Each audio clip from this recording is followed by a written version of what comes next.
Hello student, आज हम पढ़ेंगे plant tissue culture. Plant tissue culture के नोट्स मैंने आपको सेंड किए हुए हैं। आज मैं इसका जस्ट इंट्रोडक्शन दूँगी। प्लांट टिश्यू कल्चर क्या होता है, इसके कितने टाइप्स होते हैं, कैसे प्लांट्स को हम ग्रो कर सकते हैं। तो प्लांट टिश्यू कल्चर, प्लांट आपको पता ही है इसको कहते हैं। टिश्यू क्या होता है, group of cells. Then culture, culture means किसी को ग्रो करना। तो प्लांट टिश्यू कल्चर जो प्रोसेस होता है, इसको हम इन विट्रो कल्चर भी कहते हैं। In vitro culture, in vitro, vitro क्या है, लैटिन वर्ड विट्रस से बना हुआ। विट्रस मतलब होता है ग्लास वेसल। तो ग्लास वेसल में ग्रो करना, किसी भी प्लांट को एक पर्टिकुलर टेम्परेचर पर ग्लास या वेसल मीन्स परत या टेस्ट ट्यूब में ग्रो करना कहलाता है प्लांट टिश्यू कल्चर प्रोसेस। ये प्रोसेस एक ऐसा प्रोसेस होता है कि हम प्लांट के किसी भी भाग को लेकर, प्लांट के किसी भी पार्ट को, मीन्स उस पर आपका लीफ हो गया, स्टेम हो गया, एम्ब्रियो एक्सिस हो गया, किसी भी पार्ट को लेकर, एक सिंगल सेल को भी लेकर उससे हम पूरा एक प्लांट डेवलप करते हैं। वो प्रोसेस कहलाता है plant tissue culture process. Plant tissue culture process की थोड़ी सी हिस्ट्री अगर हम देखेंगे तो उसमें सबसे पहले प्लांट टिश्यू कल्चर को हेवल लैंड ने 1902 में डेवलप किया था। इस टेक्निक को उन्होंने एक टोबैको की लीफ पर ये अप्लाई किया था, लेकिन वो ज़्यादा सक्सेस नहीं हो पाया। क्यों? क्योंकि प्लांट टिश्यू कल्चर को ग्रो करने के लिए हमें एक मीडियम की ज़रूरत होती है। मीडियम मीन्स जो चीज़ प्लांट को सॉइल में मिलती है, जो न्यूट्रिएंट्स, जो मिनरल्स प्लांट को सॉइल में मिलता है, उसको हम टेस्ट ट्यूब में देते हैं, उसको हम लैब कंडीशन में वो चीज़ सप्लाई करते हैं। तो उसके लिए एक मीडिया तैयार करते हैं जिसको हम कहते हैं प्लांट टिश्यू कल्चर मीडिया। तो पहले जो मीडिया था वो मीडिया नेचुरल मीडिया था। Natural media means coconut water है, कोकोनट वाटर को लिया, उससे ग्रो करा दिया प्लांट को, या कोई प्रोटीन एक्सट्रैक्ट या एक एक्स्ट्रा एल्ब्यूमिन लिया, उसको लेकर उसको मिक्स डाइल्यूट करके उससे हम प्लांट को ग्रो करा, किसी भी सेल को ग्रो करा सकते हैं। तो वो प्रोसेस था, लेकिन सिर्फ उतने ही पार्ट उसके लिए सफिशेंट नहीं था कि जिससे पूरा प्लांट ग्रो कर पाए।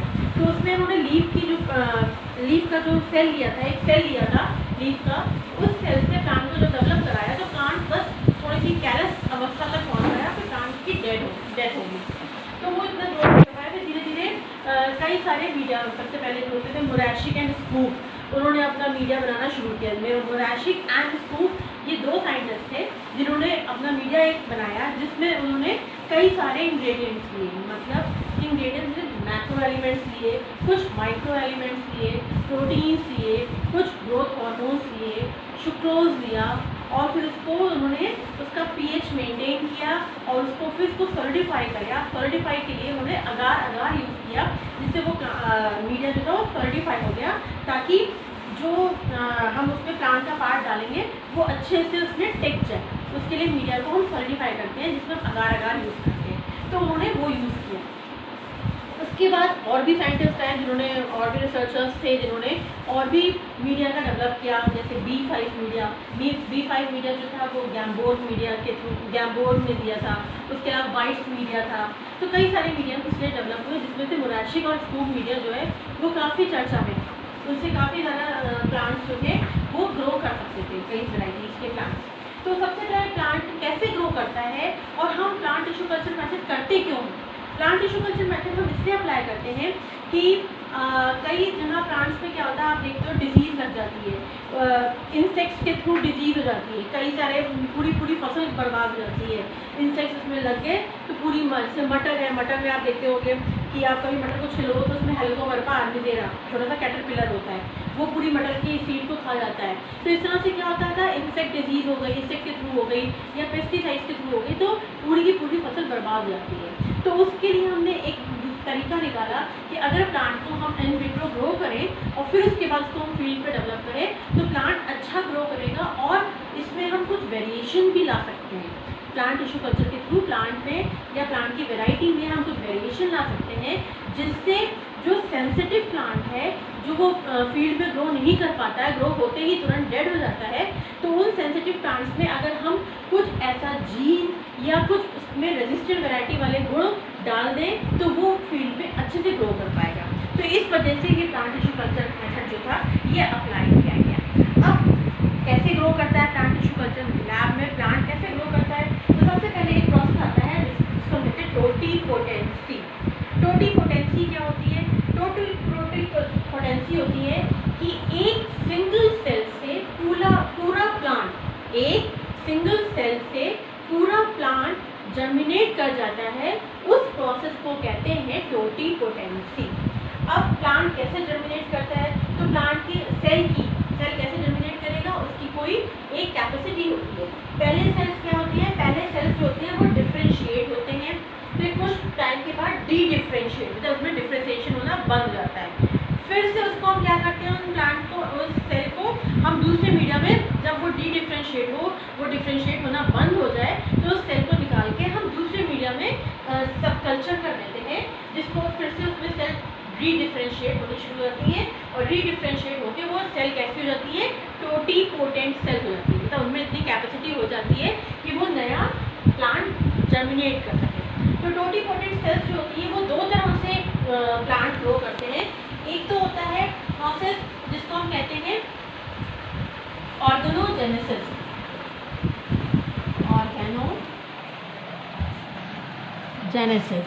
एक होता है ऑर्गेनोजेनेसिस, एक होता है सोमैटिक एम्ब्रियोजेनेसिस। तो ये दो प्रोसेस होते हैं, एक होता है ऑर्गेनोजेनेसिस, एक होता है सोमैटिक एम्ब्रियोजेनेसिस। ऑर्गेनोजेनेसिस प्रोसेस मतलब क्या हुआ कि कोई भी सेल के बाद जब वो टोटीपोटेंट हो जाती है तो उनमें क्या होने लगता है? उनमें ऑर्गन का डेवलपमेंट होने लगता है।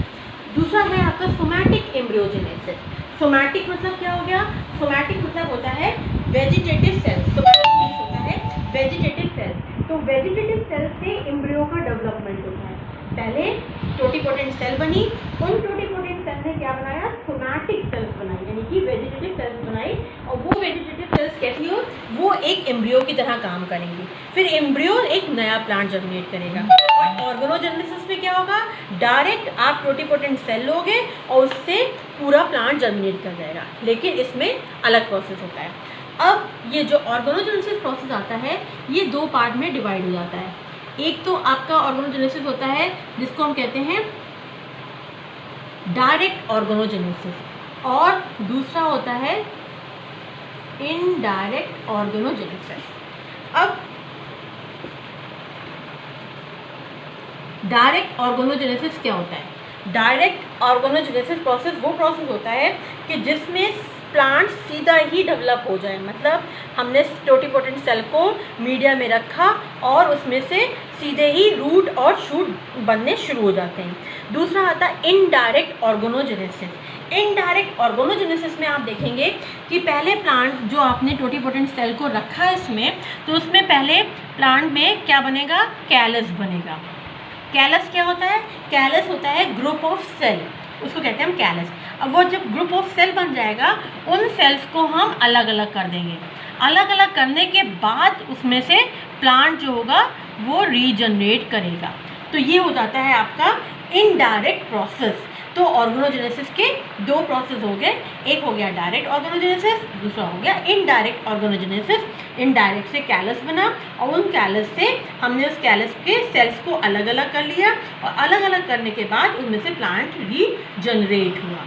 उसके बाद नेक्स्ट प्रोसेस आता है जिसको हम कहते हैं सोमैटिक एम्ब्रियोजेनेसिस।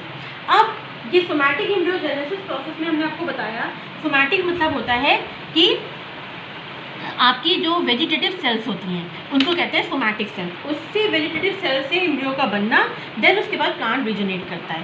तो सोमैटिक एम्ब्रियोजेनेसिस में भी दो प्रोसेस होते हैं, एक होता है डायरेक्ट सोमैटिक एम्ब्रियोजेनेसिस और दूसरा होता है इनडायरेक्ट सोमैटिक एम्ब्रियोजेनेसिस।